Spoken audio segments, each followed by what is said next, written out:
Plants growing in a nursery can be modified in their growth by various environmental, cultural, and biological modifiers.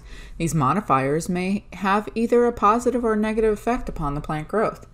I'm Dr. DeBusk, and this video will discuss root modification, temperature responses, modifying flowering and fruiting, winter survival, and vertebrate damage. Nurseries prune the roots of field-grown plants to reduce vegetative growth, develop more compact root systems, and aid in the hardening, growth reduction, or development of dormancy of plants. Hardening is a useful and at times a necessary practice prior to digging, storage, and/or shipping plants. Root pruning will modify the root system to fit a given container and encourage a radial root distribution. Root pruning in the field is generally accomplished with a sharpened U-blade.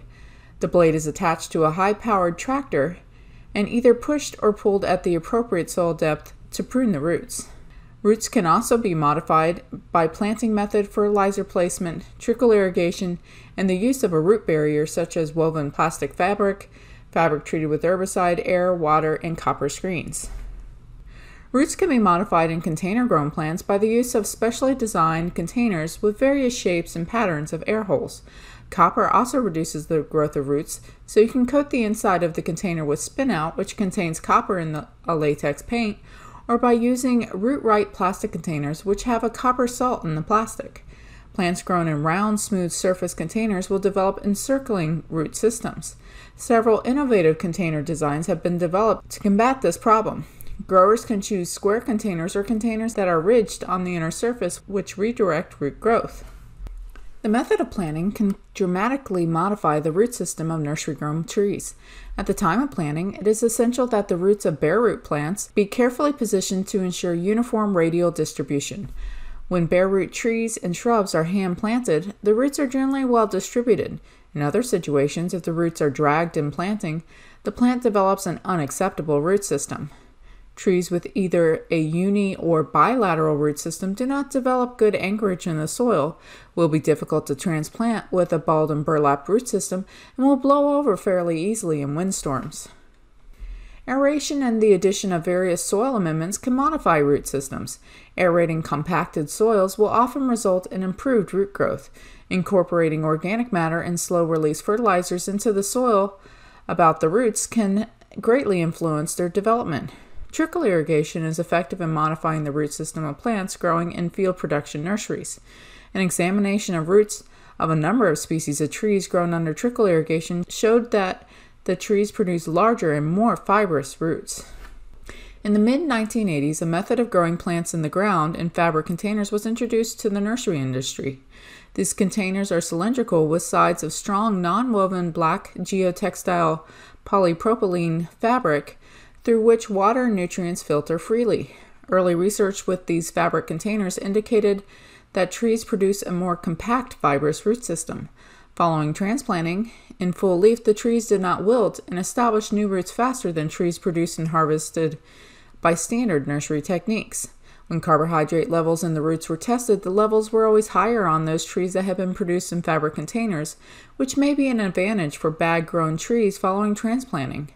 The fabric bags must be removed at the time of transplanting to prevent malformations and girdling of roots that would result in stunted growth and death of the trees.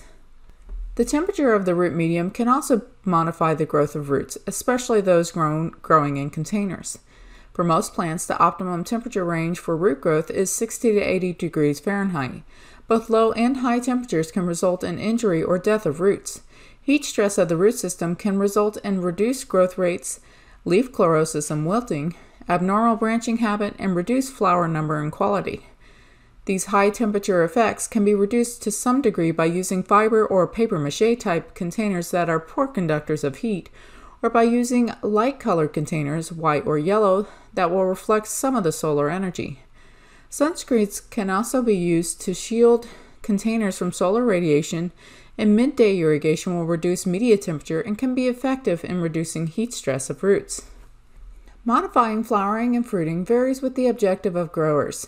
Flowering plants that are heavily set with flower buds or in flower will not only sell much more readily than similar-sized plants without buds or flowers.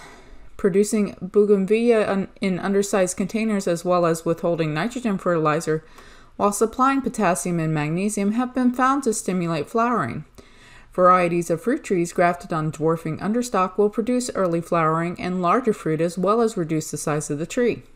Ringing, girdling, scoring, and bark inversion are used by orchardists to induce a tardy fruit tree into bearing, and are used by growers to a limited degree to promote flowering. The effect of photoperiod on the flowering of plants has been known since 1920, when the length of the day was found to be a controlling factor in the flowering of tobacco. Photoperiodism has been thoroughly researched and is known to control many other responses in plants, including germination of some seeds, shoot elongation, rhizome formation, sex expression, winter hardening, and others. Chemical growth regulators can also be used to modify the flowering response in some woody ornamental plants. In Weigela, spraying plants growing under long days with maleic hydrazide MH is as effective as subjecting the plants to short days for 6 to 8 weeks. Plants sprayed with MH will bloom about 7 to 8 weeks following treatment. Flower bud development in azalea can be enhanced by soil or foliage application of growth retardants. Fruiting of trees for orchard plantings is essential and is generally considered to be a desirable attribute in most ornamental trees. Under some situations, the development of fruit on plants can be less desirable. Fruiting can be avoided, at least in some species, by planting either the male form of dioecious species or by planting double-flowered forms. Fruit set can be influenced by temperature and to some degree by day length. Plants grown under long days and higher day-night temperature made more vegetative growth but set less fruit. Fruiting can also be prevented in a few species by the use of chemical sprays. For example, naphthalene acetic acid, NAA, maleic hydrazide, MH40, caustic agents, and emulsifiable polyethylene films. Concentration is critical. At low concentration, hormone sprays cause fruit to set, while at high concentrations, they can cause phytotoxic effects on the flowers and growing shoots. The time of application and weather conditions can modify the response. If applied at the wrong stage of flower or fruit development, the response can be different from that which was anticipated. The winter survival of plants is important to growers in most areas of the United States, especially to those located in colder climates. Winter desiccation injury is most commonly associated with evergreens, both narrow and broad-leafed, and semi-evergreens. Early frost injury is manifested by the splitting of stems in plants like azaleas and hollies. Plants able to survive cold periods have the unique ability to acclimate themselves, harden off, prior to the onset of cold temperatures. To aid in hardening plant material for winter, avoid cultural practices that predispose the plant to injury. Do not expose plants to long days or high temperatures prior to the onset of winter. Avoid late pruning, cultivating, fertilizing, and field irrigation of plants susceptible to winter injury. Dig tender plants prior to the onset of low temperature and place them in winter storage where temperature control is possible. Avoid growing plants that are not cold hardy. Rabbits, mice, and deer can do considerable damage to nursery stock during the winter months. This is true in the south as well because winter is the dry season. Rabbits can either chew the bark off the stems and larger branches of deciduous trees, or they can eat the tops and side branches of smaller transplants. Rabbits can be kept out of limited areas of the nursery by various types of enclosures, but the most satisfactory method in extensive plantings is to reduce their population by shooting. A permit may be necessary. Mice damage nursery stock mostly by girdling plants at the ground line. Removal of their natural shelter, such as weeds and sod, will aid in minimizing damage, but it is not a guarantee. Various types of poison baits can be used to reduce mice populations, but growers must be cautious in their use, since many poison baits are toxic to fish, birds, and warm-blooded animals. Where possible, encouraging or stalking an area with natural predators may be one of the best methods of reducing rodent populations in nurseries located in rural areas. Deer can cause extensive damage to nursery stock by chewing buds and tender branches, rubbing the trunks of the young trees when developing their antlers, and practicing combative technique, and trampling small plants when they are in large herds. Injury due to deer activity may be minimized with repellents and fences, but shooting, by permit, may be necessary if the herd is large and known to have its winter feeding area in the vicinity of the nursery. Nursery stock can be protected from deer damage by the use of electrified visual grazing tape.